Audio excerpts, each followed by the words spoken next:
What's up, Gov Seekers? Wow, getting it dialed in. It's been 2 months. It's been 2 amazing months. Lee's traveled the world. I've been in witness relocation. It's been really exciting. Make sure you go to patreon.com and you can get this Government Secrets mug that is only available at patreon.com/government secrets. That is scrolling below. The minute you sign up at any price level, you unlock over 80 individual segments. Holly Horn is our moderator. Good to see a lot of folks in the chat today. I'm also, we're live streaming on Lee's YouTube and my YouTube and my new YouTube, youtube.com/@Bitcoin Hollywood. So go over there and follow that, because I need some subscribers. So today's going to be a very exciting episode, guys. We've got 2 very fun subjects. Fun. We've had 2 months of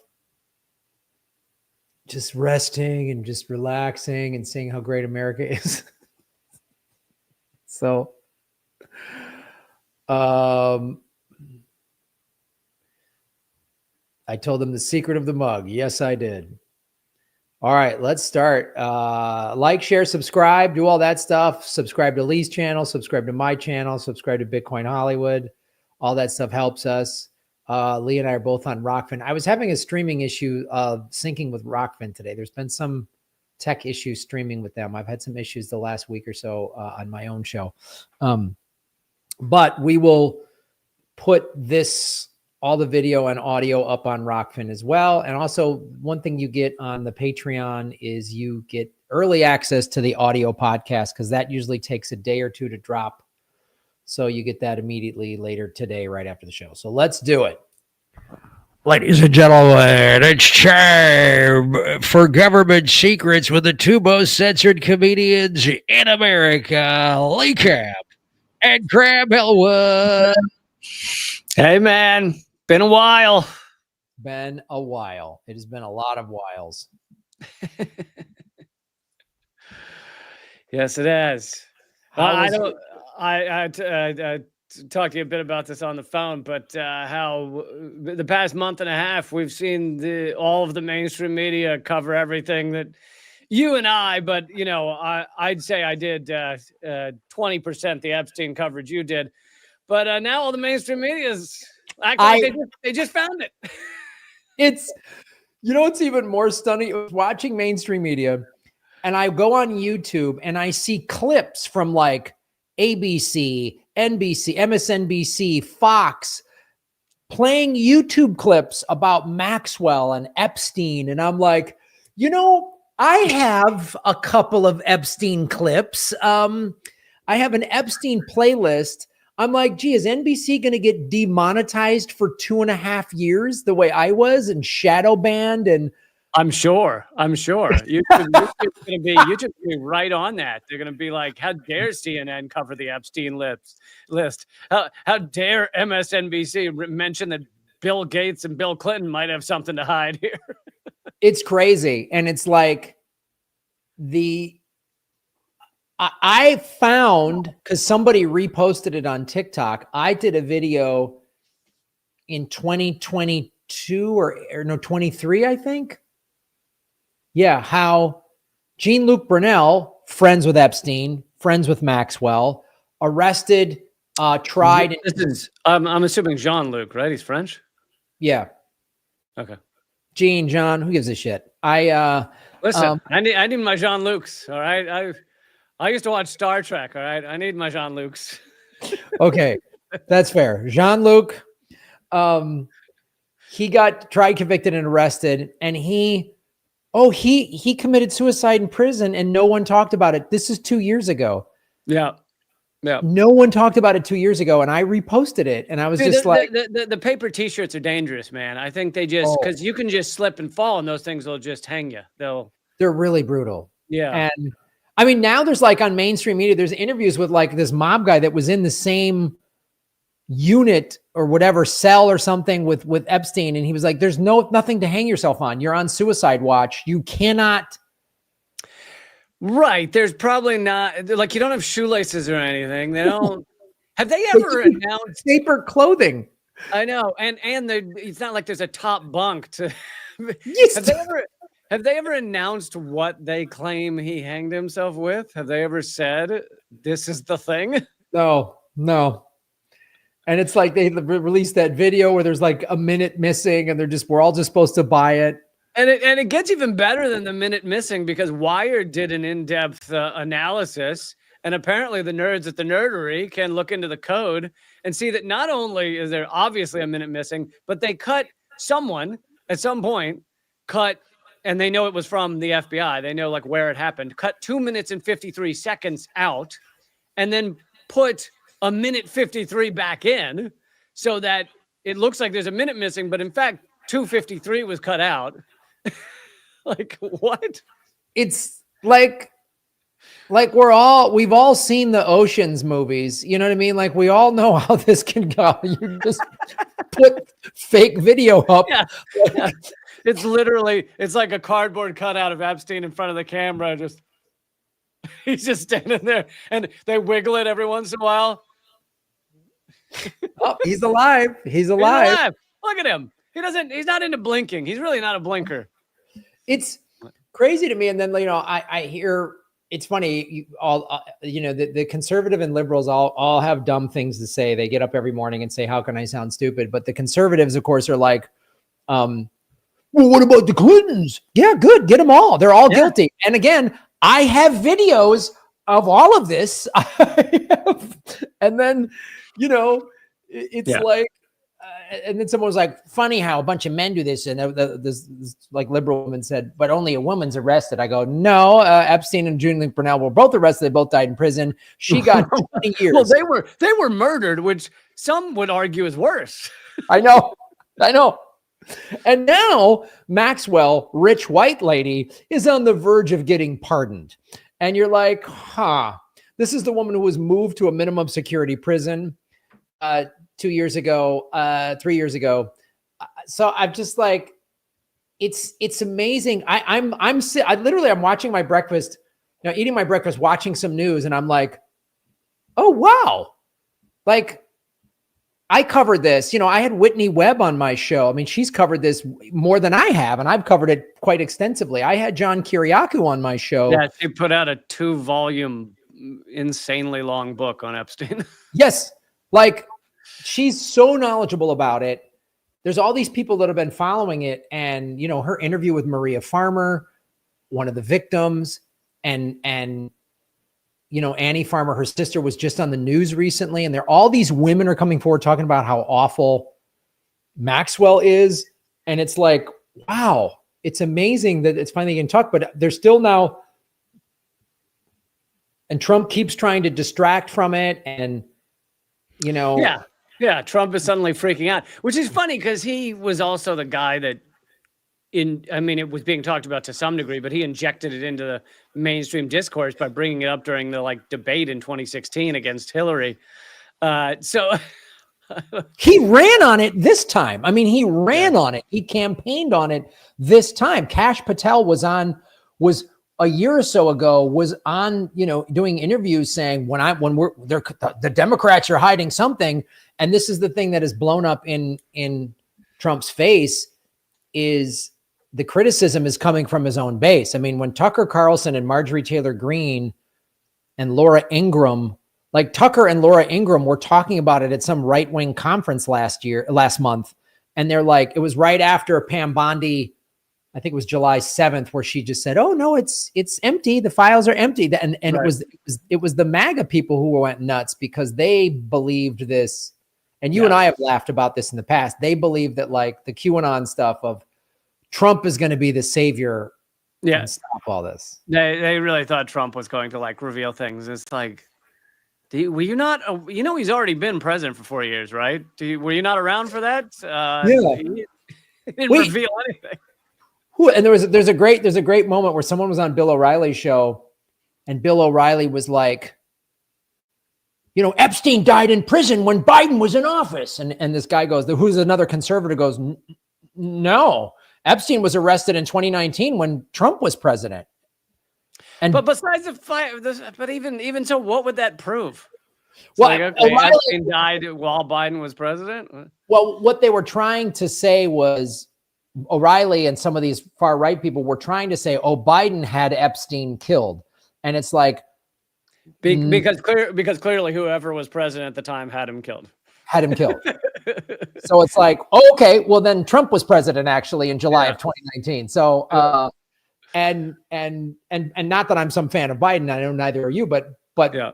Biden was president when Maxwell got tried, and she got a soft trial, and she only got 20 years in prison. When R. Kelly, who did less horrible, he was horrible, but he got 30 years in prison. Well, yeah, I mean, her sentence, and also the fact that she was never arrested before that, has to do not with her being a woman, but with being rich with connections. Right, of course. That's what it's all about, and that's what it's about now. That's why she might get pardoned here in a minute. Oh, if she gets pardoned, if the MAGA people just let that happen, let it roll over, they're the weakest bunch of crybaby, dirty diaper people I've ever met in their life, and they should turn in all of their guns and buy pacifiers and get babas. They're snowflakes. They're complete snowflakes. The MAGA. They're broflakes. They're the biggest gun-toting broflakes like I've ever seen. So yeah, it's been a fun month.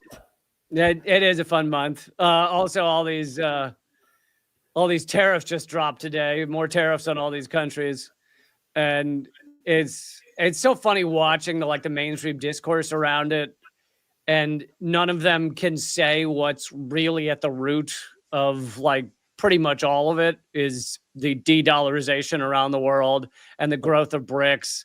And Trump just put 50% tariffs on Brazil because they're one of the main BRICS nations. And it's occasionally you'll see a mainstream article about BRICS, but it's pretty rare. Most of it is just Trump just is trying to even things out with the tariff. And whether they say they're a good idea or bad idea, it's no one can say the word petrodollar. No one can say the word de-dollarization.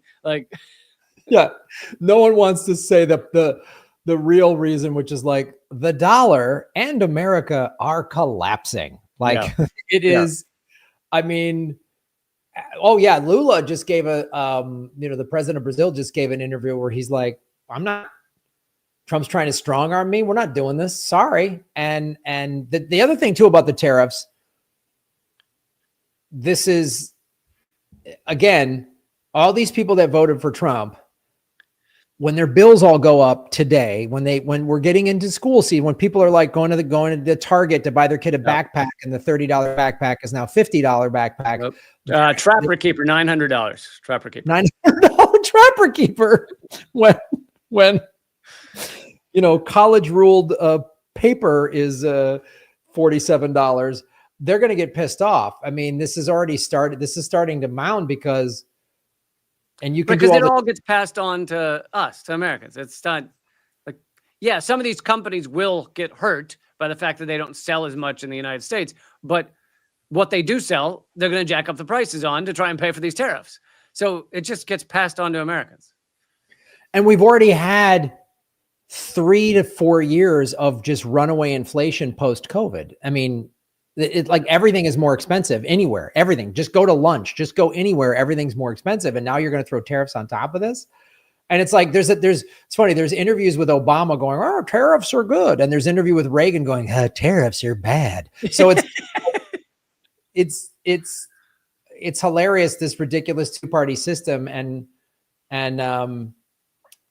yeah, I don't know. I don't know how this is. I don't have any faith that America is going to wake up and fight. That they just keep taking it. America just keeps taking it and keep taking it and keep taking it. Americans are like that person in a horrible relationship or a really awful job, and they keep complaining about it, and then they keep working there, and they won't. Yeah. We're stuck, but we're stuck. I have a segment coming up on Unredacted tonight about the surveillance and the new surveillance companies. And one of them's putting up thousands of cameras across the United States to monitor license plates everywhere. And a lot of people and cities are approving these like some people are just putting them up themselves, just like, yeah, I want to just surveil myself. Like Americans are just like, yeah, we'll just set up the surveillance for a fascist state ourselves. We don't like, you don't even have to ask us. Just, yeah, put up cameras to watch us all the time. Sure, let's do it. Yeah. No, I just read Dean Cain, the guy who played Superman in the 90s, just joined ICE. Yeah, I saw that too. I was like, I don't know how you go that unhinged, dude. And Shaq legit became a sheriff's deputy, and like rode around like doing like work with sheriffs, and I'm like, you are one of the richest humans in the planet. You are one of the largest humans on the planet. You're one of the most famous humans on the planet. Now you want to go arrest the poorest people? Like it's like, I can't process that level of, I just have to fucking beat everybody. Yeah. And then go back to one of his 10-bedroom houses. Yeah. It's like, and dude, do another ad. That guy whacked out, that guy with not a penny to his name, whacked out on crack on the sidewalk. Man, did I help bust him. Oh, I beat the crap out of him and arrested him. Yeah. And then I went home and sat in my jacuzzi and got, residual checks from my Dollar General ads or my whatever. I know. Can you imagine the amount of money Shaq has and he gets a phone call? He's like, will you do a commercial for Raid? Absolutely. You don't even, I'm not even he says no. He's never said no to a commercial. Like just. No, I saw a list of like the number of ads he's done. It's like 100. It's like, yeah. Just, do you want Shaq mascara? Book it. Let's do it. What are we calling it? Shaq Scara? What are we calling it? Shaq Scara. Dude, that I'd pay to see. Shaq Scara. So, yours seems like the most fun. You want to go first? Sure, man. Let's do it. Ladies and gentlemen, it's time for segment number 1 of episode 185. Lee Camp's going to talk about some good old stuff with Israel and American cops. Beep, beep, beep, beep, beep. It just seems hot right now. You got to follow the trend. It seems hot right now to talk about Israel. I'm not sure why. I'm not sure why people are on this topic right now. Could be that a certain portion of the population is not fond of genocide. I don't know. I'm just spitballing here. Wow, you sound very anti-Semitic for saying that. Exactly. Don't say genocide. It's anti-Semitic. Say genocide. So, yeah, there's been some investigations into the connection between U.S. policing and Israeli policing. Of course, Israeli policing is some of the most brutal on the planet. But of course, it's like U.S. policing existed before Israel. So this is not to say that all U.S. policing is connected to Israel. But it is to say that some of the most brutal and terrible tactics of U.S. policing can be pointed back to Israel, can be tracked back to Israel. So this is coming from the Real News Network. They say it's not uncommon for police to drive around with their lights flashing, mainly in black and working class neighborhoods. This is a tactic that's used to intimidate and make their presence known, right? They're not, you may be seeing this. I've seen it. They're not arresting anyone. They're not doing anything. They're just driving slowly with their lights on. And it's mainly to make neighborhoods kind of scared and make people go inside just because they don't want to be around idiots with guns. And it largely works in that regard. Like people are scared. People go into their homes. So it's kind of a psychological warfare that our police commit on a daily basis. U.S. law enforcement learned this strategy from Israeli forces. Thousands of law enforcement officials have traveled to Israel to learn new repression strategies and surveillance techniques from the Israeli National Police, IDF, and Shin Bet, which is basically Israel's FBI, who inflict violence, crowd control, and surveillance onto Palestinians. And obviously this started way before October 7th. It has nothing to do with that. But Israel continues to test out all of these strategies, including those that are lethal, in the various forms of murder on Gaza as we go forward. Anti-imperialist advocates say the tactics being taught to U.S. law enforcement were battle-tested on Palestinians and spread to the U.S. to target Black and brown communities through a training relationship that grants Israeli forces more power and profit, causing further harm to Palestinians. And another, we'll get into why we're getting these things from Israel, but one of the reasons is it's easier for Israel to test these things on Palestinians because they have essentially zero rights. Again, even if we're just talking pre-October 7th, the rights that Palestinians have, they have to go to an Israeli court to try and get their rights, to try and say I was brutalized, to try and say the Israeli police harmed me or tortured me or held me without any reason. And what are Israeli courts? They're almost entirely Jewish Israelis saying, oh, no, the Palestinians are wrong and the Israeli cops can do what they want. So you can test whatever you want, whatever kind of brutal policing you want. And now an ad for Icy Hot with Shaquille O'Neal. I was actually just, during that awkward pause, I was about to jump in and go, Graham, something funny to say? So you can throw in a Shaq commercial. Yeah. ad for Icy Hot. Graham, while I'm talking, if you could just Google some of the photos of Shaq and then you could just put them on the screen while I'm going. Shaq holding up a burger of some sort. The Shaq, there's like a Shaq pizza he sells. There's a whole, yeah. I believe that's Pizza Hut, Shaq. All right, it's not Pizza Shack. Get your shit together. It's Shaq. It's Pizza Shack. It's Pizza Shack week over at Pizza Hut. Shack pizza, Shack Zisa, Pizza Shack. So the programs of sending U.S. cops to Israel to learn these things are often facilitated by the Anti-Defamation League, which, if you haven't heard of them, they are they have a lovely name, but they are a Zionist organization that basically goes after anyone who criticizes Israel and says it's anti-Semitic. That's their job. And they've been doing that for years and years. Also the Jewish Institute for National Security of America and the Georgia International Law Enforcement Exchange Program. Federal, state, county, and municipal law enforcement executives, including local police departments, the FBI, and ICE, have traveled to Israel, while thousands of officials have attended conferences with Israeli experts in the U.S. So a lot of it is literally traveling to learn over in Israel how to, commit the equivalent of war crimes, but it's on your own people. So I guess it's not called war crimes. It's just called crimes, I guess. Oh, great. That's cool.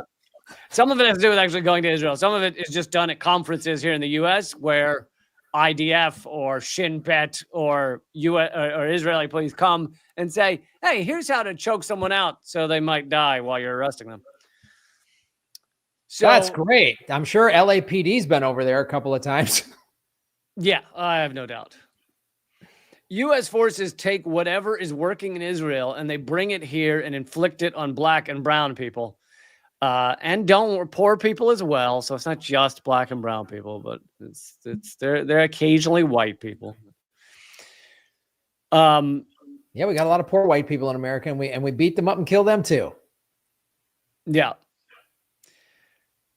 America. So I'm trying to figure out who they're quoting here, but anyway, she said that in return of these trainings, the state of Israel gets in good standing with the U.S. for future support, and its forces learn new tactics in return. She also said that Israel learned stop and frisk and racist traffic stop techniques from U.S. law enforcement. So there you go. We didn't get stop and frisk from Israel. They got it from us. Good. We can't just take, Lee. It's got to be a give and take in a relationship. You know what I mean? Kumbaya, loving, friendly relationship. A fascist kumbaya. It's got to be. It's a police reach around is what it is. And stop and frisk, for those of you who might have forgotten, was the heavily used in New York technique of just cops pulling up on random, largely black people. Graham's still laughing over there. Can somebody please make a police reach around meme for us for the show with our pictures on it? Can you do that? Thank you. Thank you. Is that your nightstick? Are you happy to see me? They don't issue nightsticks anymore, so you be the judge. Is that mace on my back, or are you just really happy to see me? So that's why they call it bear mace. So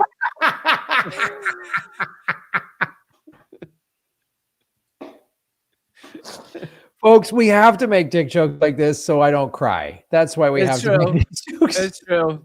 This is ongoing efforts to stop just sobbing during the podcast. Yeah. We have a great, by the way, producer who cuts out all the sobbing. He spends hours. He often spends hours on every episode just cropping out the sobbing. I'm laughing at the idea that we actually have a producer that does editing. That's what I'm laughing at, that there's anybody other than the two of us just big knuckleheads in this thing. Listen, I am happy to split the $90 I make a month on this show on a producer. Look, they could make upwards of $42.50 a month. The hot 2-figure income that just comes pouring in every month. Listen, folks, I don't mean to brag about the 2 figures I make, but let's just say it's upper 2 figures. It's upper 2 figures. We've had some 3-figure months where both of us got 3 figures. That was pretty impressive. 2 of them were middle fingers from Spotify, but 2 of the figures. Just the deep state going. Ding. I went and looked at my Spotify stats the other day. It was just the bouncing middle finger. Yeah. Yeah. Just with a wink. Best of luck. Ding. You know. Good luck out there. You have fun. You kids have fun doing what have fun. You have fun doing that anti-imperialist, anti-capitalist shit. Yeah, you have a great time with that. Good luck. How many shadow bans have you had? Congratulations. You think we're going to pay you to talk about how capitalism sucks? Oh, you got another thing coming, my friend. Do you think anybody cares that you've been censored in a supposed free speech society? No, they don't. Listen, can't you talk about all these things and then point people back to Trump or something? Like, if you did that, you could be the biggest podcast in the world. You just talk about similar topics, but rather than say the word capitalism, you say, and look, Trump's going to clean things up. You just add that sentence at the end. You'll be fine. And you'll be fucking rich.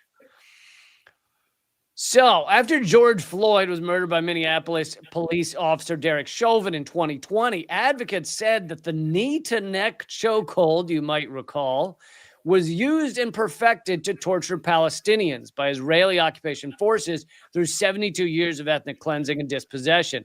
Members of the Minneapolis Police Department had been trained by Israeli officials. Nice. And it only came out years, I remember covering it like a year ago, that years after his death, Chauvin goes to prison.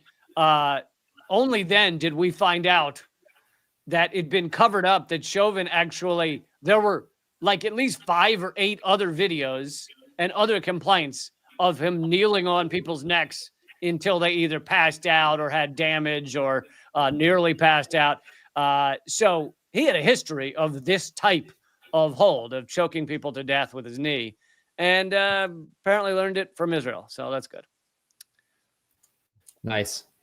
When thousands of protests, now's the time for the Shaq ad. Hope you pulled it up. Here comes Shaq. Shaq in an apron needs to show up right now. It's time for some Shaq cookies, baby. When thousands of protesters took to the streets in Black Lives Matter uprising, police used racial profiling, tear gas, and other repressive crowd control techniques to quell the protesters. The advocate who's speaking out against this said many of those practices were exported from the violence of Israeli forces. When police started using different kinds of weaponry against protesters, Palestinians were already very, very familiar with that kind of confrontation. Between 2002 and 2009, Graham, you win $3. The Los Angeles Police Department's chief and deputy chief traveled to Israel for training multiple times. Those are my boys. That's my crew. You just got to Final Jeopardy, Graham. I'm so excited. Lee, I don't like to brag, but I know the boys in blue here in the great city of Los Angeles. It's really fantastic. We have just a great city, great leadership, and it's awesome. And this country's amazing, and everything's wonderful. Yeah, and you only had the National Guard on your streets, I think twice last month, so that's not bad. Just twice. We had a curfew for a week. That happens in functioning democracies a lot. Curfew is it's really a nice word because it either means you're in a fascist police state or like you got caught as a 15-year-old looking at your computer past your bedtime. Like one of those two things is what happened when you're facing a curfew. Yeah. It's either summer camp or fascism. You just pick one. It's sort of a fun thing. Yeah. So they traveled to Israel for training multiple times. The deputy chief, this is in LA, traveled as part of JINSA's first, I mentioned that earlier, Jewish something, national something, first cohort in their first law enforcement exchange program. During these trips, Israeli companies introduced the LAPD to facial recognition for the first time and drone technology manufactured in Israel. Police department also developed a broken windows approach, which grows from the idea that constant policing of low-level disorder through the targeting of Black and brown communities with constant police surveillance and harassment will somehow deter serious criminal activity.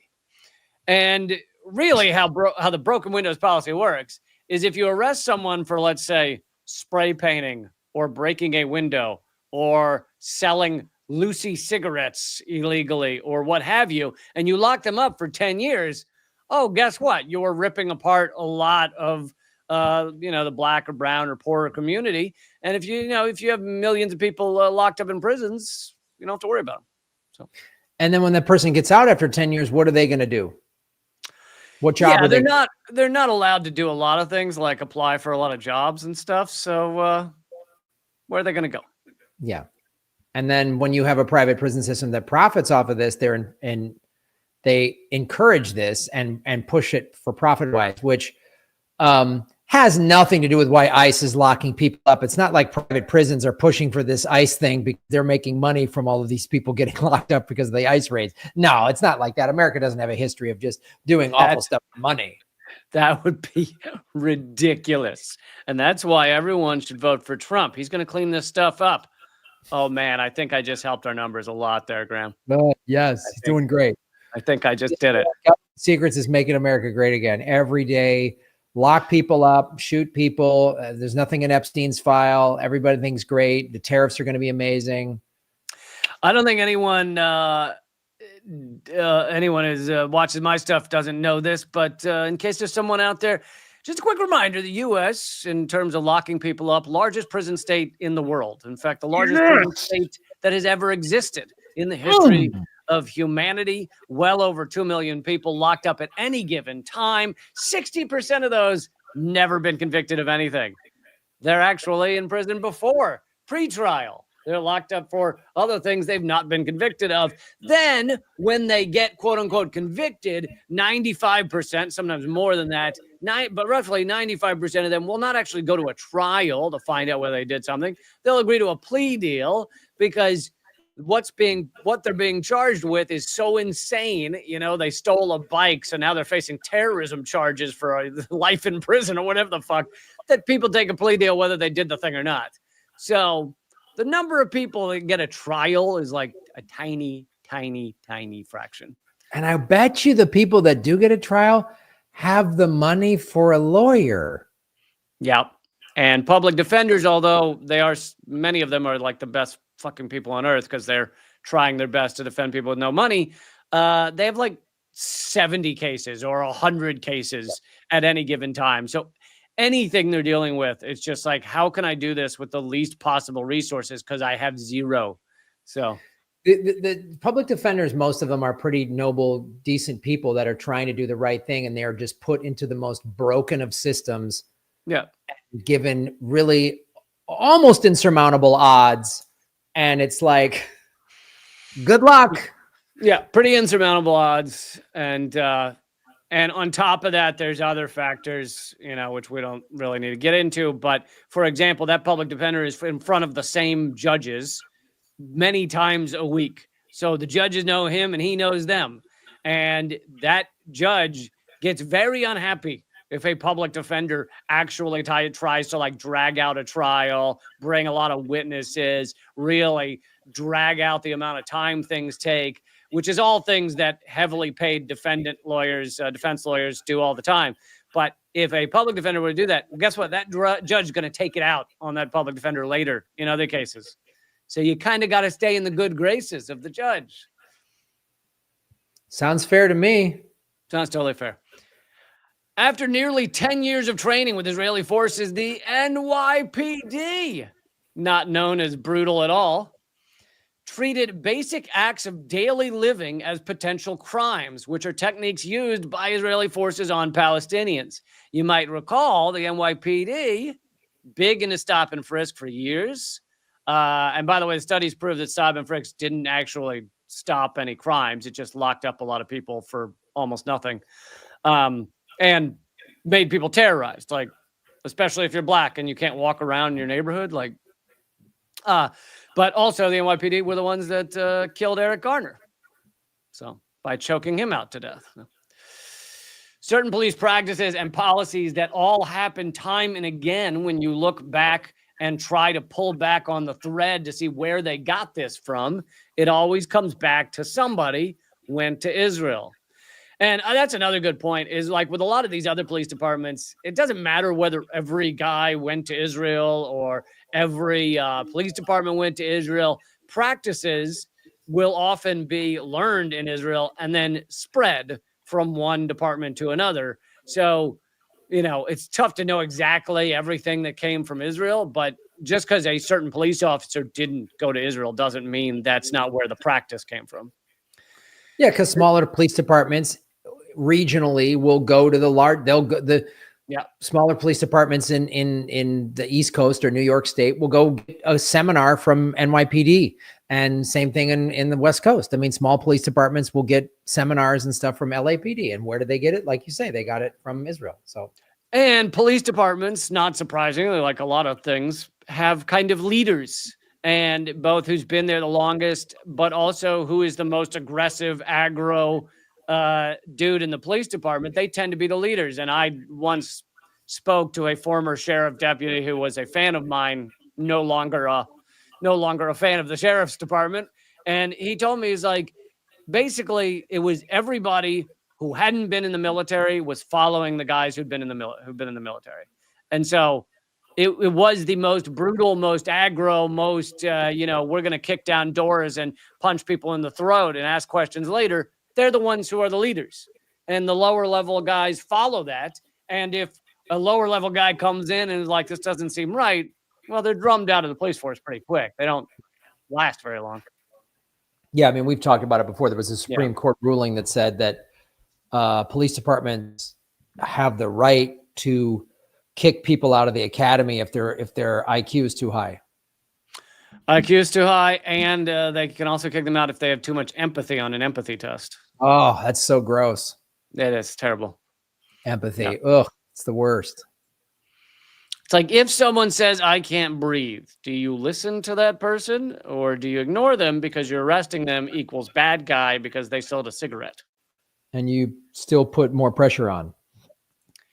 The Georgia International Law Enforcement Exchange Program, or GEEP, housed at the University of Georgia, has been sending people to Israel every year for over 31 years.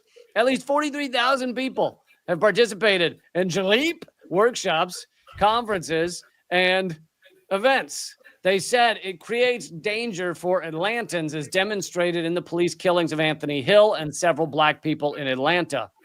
What we see is that black residents, as well as activists and organizers who are mobilizing, are increasingly treated as terrorists. Out of Atlanta's collaboration with Israeli forces comes their Cop City police training facility, which Cop Cities, and I don't think the article mentions this necessarily, have spread across the country. There are many being built, in the works, in the planning stages. They're planning one here in Baltimore. And the Cobb Cities, which is based off of Israel's Little Gaza. This is prior to October 7th, but a replica of the Gaza Strip where Israeli police would train. At these facilities, police can battle test repressive techniques and surveillance. Stephen H. said that Cobb City and Little Gaza are meant to give the occupying forces a realistic training ground in which they can actually implement their counterinsurgency tactics on the occupied population. Anybody who goes there will be participating in the skills development of counterinsurgency, of how to better practice kettling, how to better practice shutting down and brutalizing peaceful protests. And let's just throw in a reminder here that our police should not be at war with the civilian population. And 99%, really probably more of that, of what police do across this nation is not chase a hatchet-wielding serial murderer. That is a tiny, tiny, tiny percent of what police do. So most of what they're doing is harassing people and trying to find reasons to arrest people for doing almost nothing. Okay, just a little more, then we'll wrap this up. Advocates say that the U.S. and Israeli forces both make use of surveillance techniques and technology that is Israel-based, like Celebrite and predictive policing software, like the software provided by Palantir, created by Peter Thiel, and now running our government. Celebrite, a universal forensic extraction device from an Israel-based technology company. Because Israel's occupying the Palestinian people, it creates what author Anthony Lowenstein calls the Palestine Laboratory for Israeli experimentation. And then they get all this data about the surveillance tools, and then they're able to sell that. Facial recognition technology is one of the things that started there. Organizers said the Israeli technology companies are taking this technology and exporting it for governments like the U.S. government to perpetuate this form of apartheid that marginalized communities have been living under. Israeli companies sell Celebrite, universal forensic extraction hacking software and training to ICE agents, which gives them access to personal data. ICE officials have gone on multiple trips to Israel as well for best practices. The U.S. Department of Homeland Security has also been contracting with Israeli defense electronics company Elbit Systems for technology that surveils the U.S.-Mexico border. So there's a little taste of how much of our policing and our DHS and our ICE best practices, which are worst practices, come from Israel. It's weird. You'd think the country that spends tens of millions of dollars in lobby money buying both parties wouldn't also have influence on our police. I don't know. It's weird. It's almost like they have. Yeah, you wouldn't think the sociopaths with the most money in this country, which is how they got the most money by being sociopaths, you wouldn't think that they'd have so much power just because they have so much money. To then be more sociopaths and associate and train more sociopaths. Yeah. It's odd how that works. I am excited about this alien craft that's supposed to make it to our planet in 2027 because... Is there one? That sounds good. Yep. Yeah, they spotted this thing, this giant monolithic thing that's like the size of Mount I always forget the name. What's the biggest mountain in the world? Everest. Everest. Yeah, it's the size of size of Mount Everest coming, and it's on pace to be here in about 2 years. And so if they're friendly, they're going to have technology and get rid of all the bad guys. If they're evil, then we're all going to have to band together to fight them. Okay. But either way, And considering this, if this were an alien spacecraft, it would have the technology to travel thousands of light years. I'm going to guess they have better technology than us. I'm going to go out on a limb, Graham. That's my guess. And that's my guess. If they can travel light years, we can't even send a manned spacecraft to Mars and come back. So if they can travel across the galaxy, they might have a couple of guns that are. I feel like it's not going to be like Independence Day where we get to fight them and Will Smith ends up in a fist fight with one of them. I think it's going to be more like they push a button and all of our heads pop. Yeah, exactly. It's just gonna, and we're all gonna die, and they're gonna clean us up, and then take and just go. Oh, we got a new planet. And then and it turns out they just wanted all our shoes, and then they grab the shoes and they leave. It's some sort of intergalactic Salvation Army. Is that what you're saying? Well, you don't know. You know, we think oil is the thing that that people want because it's what we use, but maybe they're just trying to extract shoes from around the galaxy. You know? Yeah. Well, Either way, I won you with that argument. I think either way, we're things are going to be a lot better in 2027. I mean, do the aliens know we'll be getting into an election year? I mean, because it'll be leading into 2028. I just want to. I hope there's 1 second between when they push the button and when all our heads pop that I can just go, oh, thank God. I just want to go, oh, sweet relief. Oh, relief. Ah, that's good.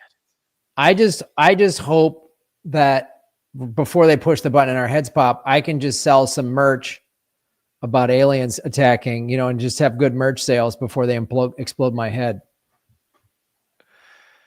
Yeah. I mean, you maybe could sell them some shoes. I don't know where the no shoe thing, if they're an advanced race, but they just couldn't ever figure out footwear. Like they couldn't figure out footwear. I mean, I think it's as reasonable as anything else we've postulated about these guys. They can travel light years, but they just never got the shoe thing. They just couldn't. They couldn't master it. I mean, ours are pretty good. You ever worn a Teva sandal? It's like a sandal and a shoe, and it's I mean, it's you remember pumps where you could pump them up? I mean, maybe they want the pumps. I mean, you remember shape ups? Don't know what that is, but oh, were those the ones that were supposed to work out your ass by walking around? Oh, yeah. God, if they need any proof that the alien species they're dealing with are fucking idiots, all they need to look at is various shoes over the years. Yes, shape ups. Yeah, just walk like this for a month, and your ass is gonna look amazing. No one will get near you because you'll look like you have, some sort of debilitating leprosy. But oh, all right. I'm glad we solved the alien shoe thing. That was really weighing heavy on me, man. Yeah, all good. Let's get into segment number 2. Oh, the United States occupation of Haiti. I know we've talked a little bit about it because there's no country in the Caribbean or Latin America where there's nowhere in our hemisphere that America hasn't. Yeah, you like to type in CIA and then just type a random letter. You could type in, America occupation of, and then hit a random letter. I typed in U.S. corruption, and I was gonna put in like Thailand because of the Thailand-Cambodia border war, and I know there's no way America is not participating in that. And U.S. corruption in all these countries popped up, and then I saw the U.S. occupation of Haiti. I was like, well, that sounds fun. Yeah. So I like this one because it harkens back to a simpler time. It was from 1915 to about 1935. Began on July 28, 1915, when 330 United States Marines landed at Port-au-Prince, Haiti, after the National City Bank of New York convinced President Woodrow Wilson to take control of Haiti's political and financial interests. Now, that right there is that makes me proud to be an American, that a bank said, go invade a country, and the president went, you got it. Yeah. Like, the banks were like, they slide a piece of paper, they go, here's your policy. Yeah. And I mean, this is something that Hedges talked about in Death of the Liberal Class, one of my favorite books of his. When this just to give the audience some context, this was when I think World War I was already breaking out, and America was not involved yet, or maybe it was 16 or somewhere. But And Americans didn't want to get involved in it because they called it the bankers' war, Wall Street's war. They didn't want to get involved in it. So Americans were already kind of aware. This is back, maybe when we had some actual independent journalism.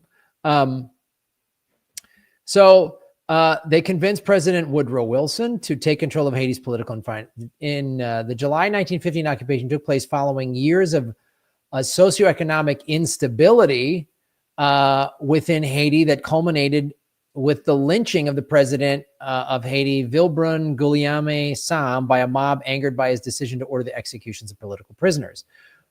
So again, America can just flat out destabilize a country, but they also, when there is a legit corrupt leader or whatever, they'll just figure out a way to somehow take advantage of it. Not come in and help the people, but just how do we take advantage of this? How can we abuse this situation the best?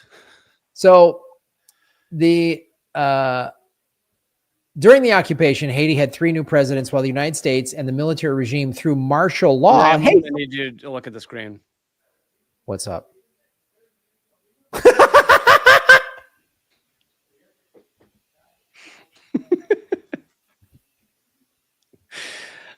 For those listening to the podcast, I just put Shaq's celebrating fried chicken, I think it is, and a shake and something else. Yep, and a pizza or something. What restaurant is this? Popeyes? Where is this? Is this just Shaq? No, it looks like a Shaq restaurant. Oh, he's got his own chain of restaurants. Oh yeah, get a Shaq meal deal, baby. Anyway, I'm just trying to lighten things up. Yeah. No, this segment is brought to you by Shaq Pizza. So the United States ruled as a military regime through martial law, which we just had that in downtown LA like a month ago, 2 months ago. So you can relate. So great. I love it. It feels fun. It feels fun. Like we're getting the fun stuff too. It was used by the United States for infrastructure projects, resulting in hundreds of thousands of deaths. Okay. Under the occupation, most Haitians continued to live in poverty while American personnel were well compensated. Oh, that's never happened. That's weird. That must have been an oversight. This is again, I'm reading Wikipedia. So this is something what Wikipedia probably isn't going to connect the dots. They're just going to give you the facts without pointing this out. This next line might have something to do with why the first line said the banks ordered this. Okay. The American occupation ended the Haitian constitutional ban on foreign ownership of land, which existed since the foundation of Haiti. Oh, there it is. And the foundation of Haiti was a slave rebellion. So yes, and a revolution. So basically, they got done with the revolution, where prior to that they were owned by white people, and they put into stipulation, let's not allow people to come in and buy up all our land. We get to own our own land, which is an insane concept. Yeah. Right. And American bankers, rich people went, oh, we can't have that. So let's go have there's a revolt or whatever they put in the papers. I'd love to know what they put in the papers at that time to say, oh, we've got to send our boys down there to free the blah, blah, blah, or whatever. Right. And then they just went, no, it's a land grab. It's a land grab. Probably they needed democracy. Yeah, we need land grab your democracy. So it ended on August 1st, 1934, after FDR reaffirmed August 33 disengagement agreement. The last contingent of Marines left in 1934. But let's get into a little. that's the quick timeline. In the 1700s, again, this is just classic America. There was a relationship between Haitians and the United States when some Haitians fought beside Americans in the American Revolutionary War. Originally, the wealthiest region of the Americas, when it was a French colony, a slave revolt at the colony, as you mentioned, in 1791 that led to a successful Haitian revolution in 1804, frightened those living in the southern United States. Oh, so the slave owners were like, "Ooh, we can't have that here." Yeah, the threat of the bad example, it always gets you. Mm-hmm. So the the Southerners and Southern whites who supported slavery in the U.S. were afraid that this would inspire other slaves. Such sentiments among wealthy slaveholding Americans strained relations between the United States and Haiti, with the United States initially refusing to recognize Haitian independence, while slaveholders advocated for a trade embargo with the newly created Caribbean nation. The Haiti indemnity controversy, which France forced upon Haiti through gunboat diplomacy in 1825 due to France's financial loss following Haitian independence, resulted with Haiti using much of its revenue to pay debt to foreign nations by the late 1800s. Nice. You guys fought for your independence because you didn't want to be slaves, and then we're going to crush you financially so that you're in debt to us. So you're financially enslaved. And I think people don't quite understand what debt does to a country. It means that the country cannot pay for their own citizens, cannot pay for the social safety net in that country, can't often pay for things like healthcare and retirement, all these things. And so you end up with a very poor country, people struggling all the time. And so it has this kind of snowball effect where like that's what the US and France were doing to Haiti for 100 years. Yes. And why it's like, oh, Haiti's a hellhole and it's poor and it's this and that. Yeah, because again, America helped create that. Like, we helped create that. I have another one for you here. Grab. What do we got there?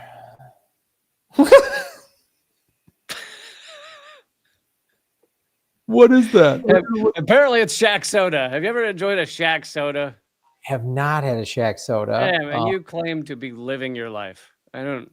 I'm so living a subpar life because I haven't had Shack Pizza and a Shack Shake and Shack Soda. You know, there's a little bit of Shack Sweat in every soda can.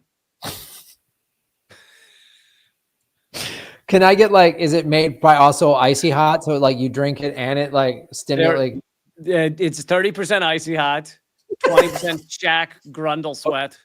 Oh, great. And then, but he's won NBA titles, so I don't care. And then the other 50% is Gold Bond medicated powder.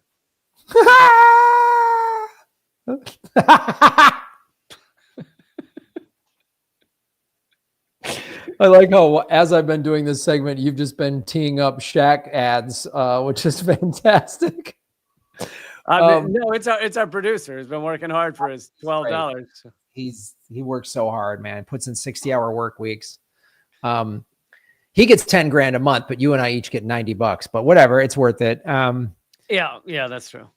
The Andrew Johnson, the president of the United States, began pursuing the annexing of Hispaniola, including Haiti, in 1868 and 1890.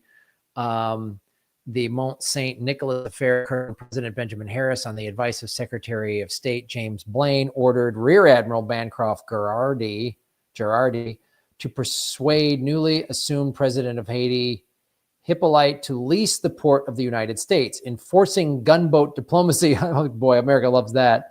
Girardi, aboard USS Philadelphia, along with its fleet, arrived in the capital city of Port-au-Prince to demand the acquisition of Mont Saint Nicholas.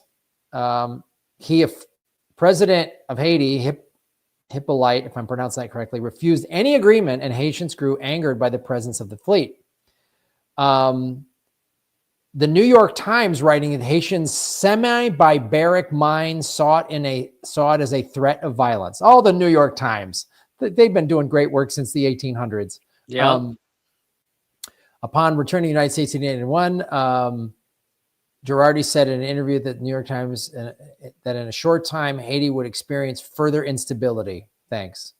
In the 1890s, Haiti became reliant on importing most of its goods from the United States, while it exported the majority of its products to France. God, nice. The Roosevelt cholera also affected Haiti's relationship with the United States. By 1910, President William Howard Taft attempted to introduce American businesses to Haiti in order to deter European influence, and granted a large loan to Haiti to pay off foreign debts, though this to be fruitless due to the size of the debt. Here's a huge debt.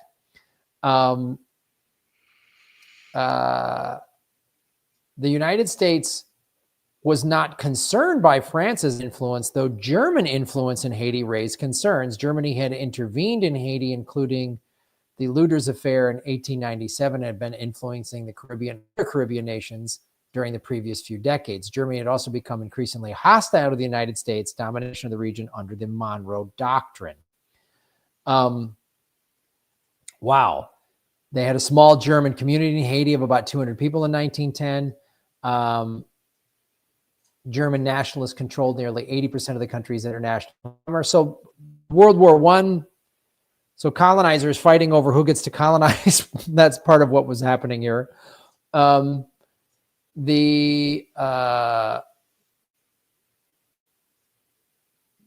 go into the forced labor.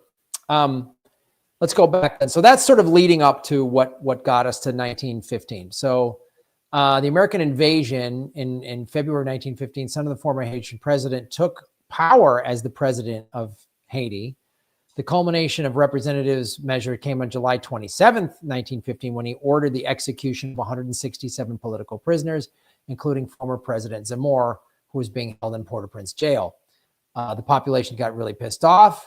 The United States regarded this as an anti-American revolt and as a threat to American business interests in the country, especially the Haitian American Sugar Company. Hey, a threat to American business interests. Yeah, the sugar company. This is something that Smedley Butler talked about. Well, it's funny how often another nation having sovereignty is a threat to American business interests. We can't make a profit off of this other country's resources, so we're gonna try to take it over and control. I mean, this is in Smedley Butler's book. He talks about this. Yeah.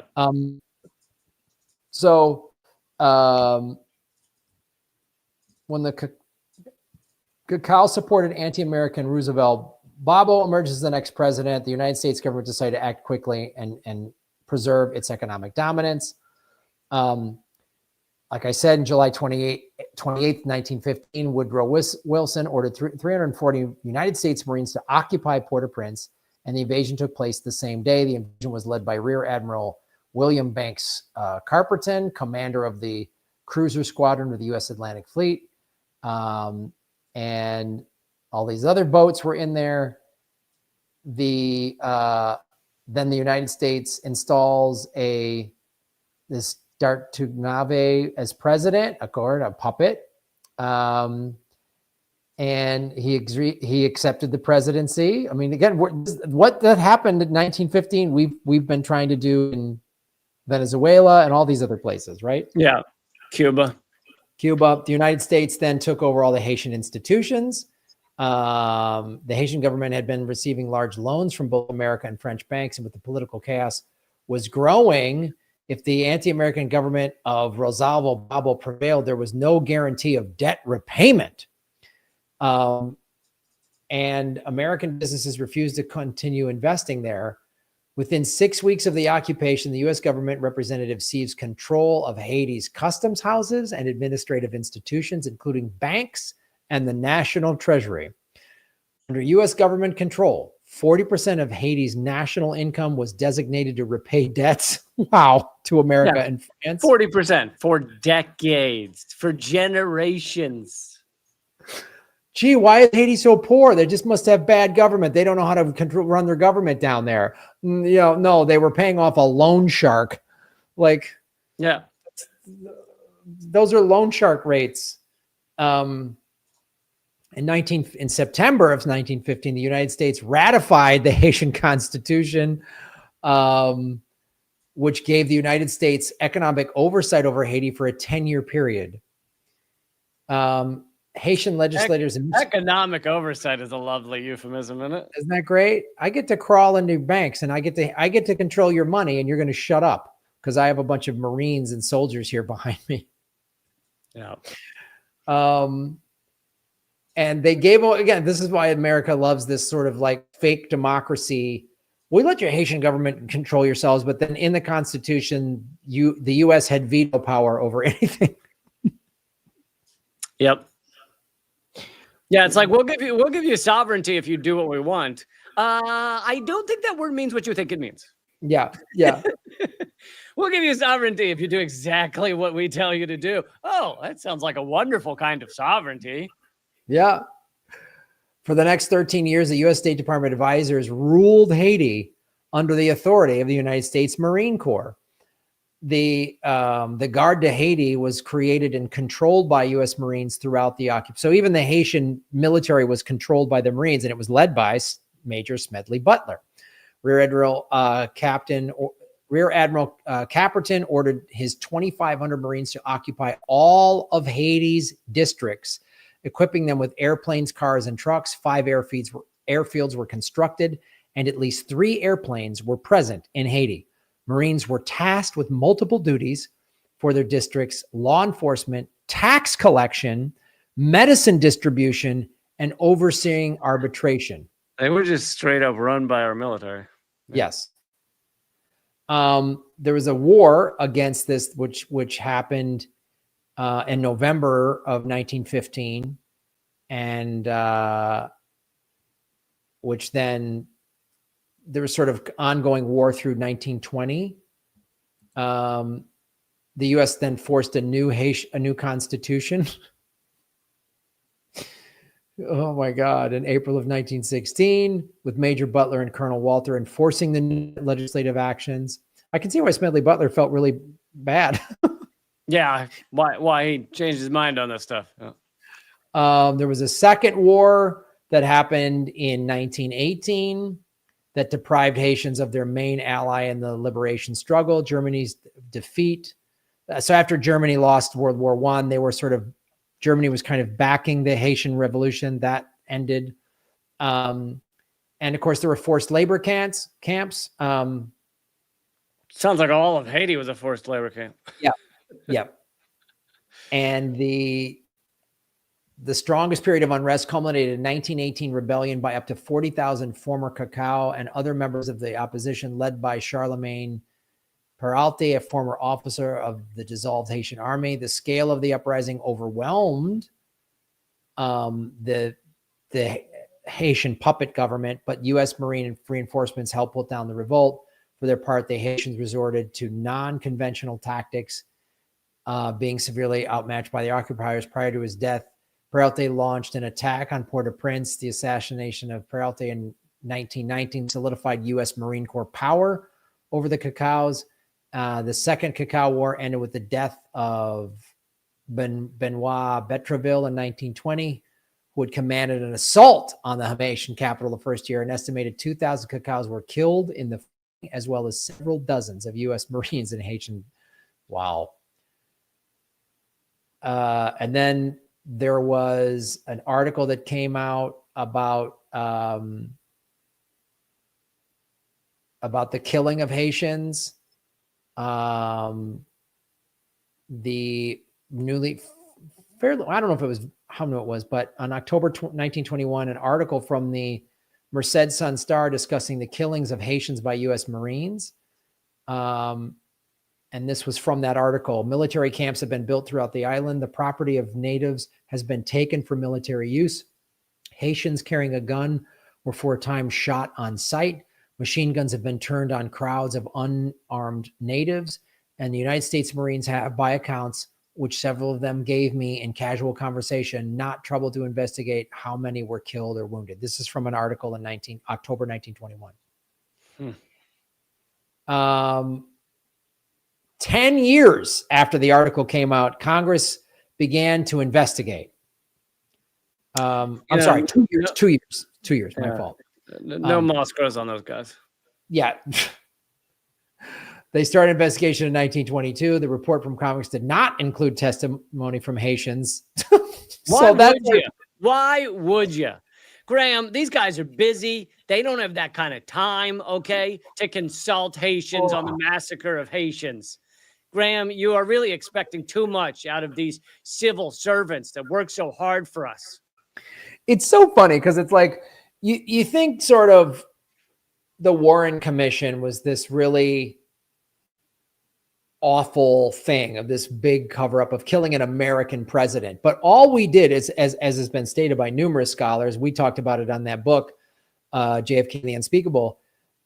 All they did in JFK is what they'd been doing for years in other places. I mean, this is, and you concoct a kangaroo court, which is what the Warren Commission was.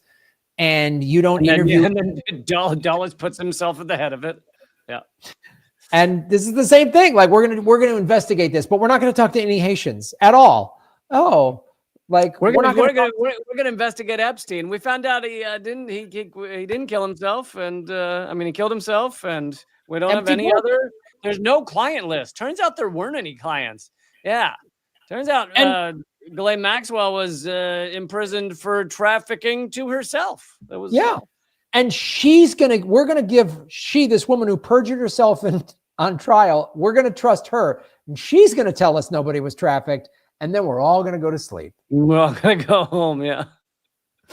So I mean, this is basically then the National Bank was acquired in August of 1922. The National Bank of Haiti was acquired by the National City Bank, and its headquarters was moved to,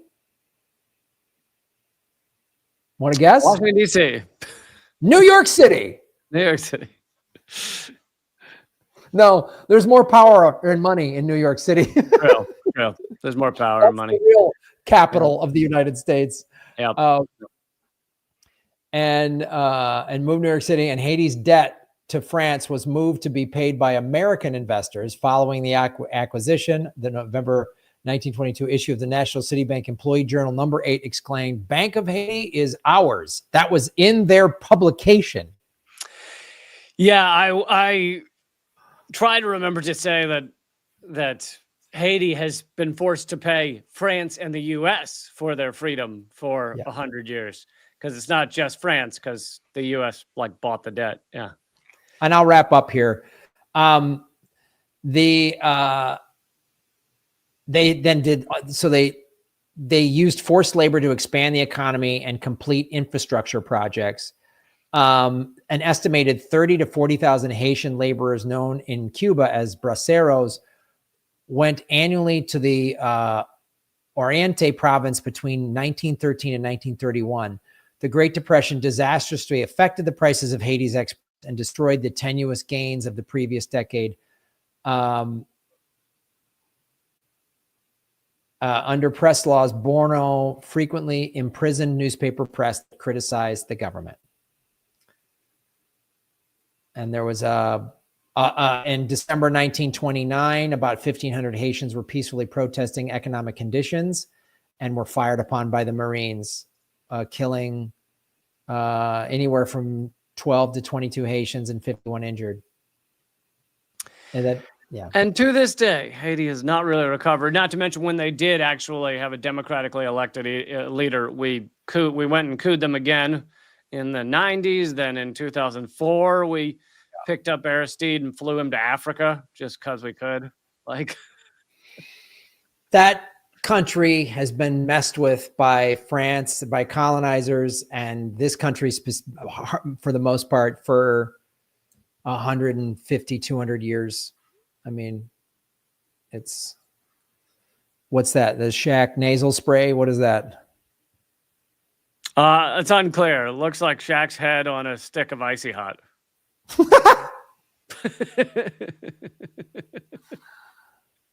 Well, thank you, Denise Columbia.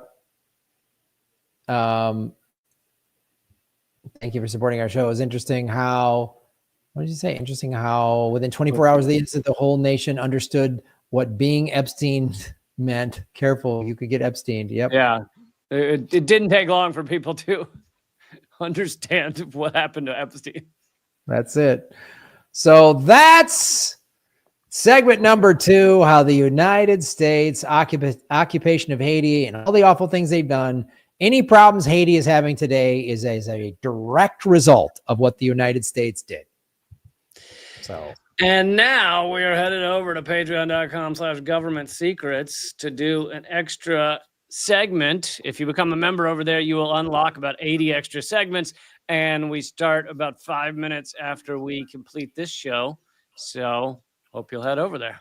You can get, that's the only place you can get Government Secrets merch. I'm holding up a mug right now. You can get a sticker or a t-shirt. So go to patreon.com/government secrets. And this has been, oh, Lee, what do you got going on? Where can people find you? Yeah, new episode of Unredacted tonight is tonight at 7 Boom. p.m. Eastern. It comes out, and you can watch, well, the whole Unredacted playlist is at leecamp.com/unredacted. You can get all the videos there. So you can watch that at 7 p.m. tonight and every Thursday. Hope you check it out. Cool. Check out my new YouTube channel, Bitcoin Hollywood. It's youtube.com/@Bitcoin Hollywood. It's a brand new channel. Bitcoin stuff, entertainment, all that stuff. And check out my Christmas album, A Socialist Christmas with Graham Elwood. It's never a bad time to celebrate Socialist Christmas. So that's on iTunes and Spotify and all that stuff. So this has been Government Secrets, episode 185. Israel trains the cops, and the U.S. has been messing with Haiti for over 100 years. All right. See you over there. Thanks, everybody.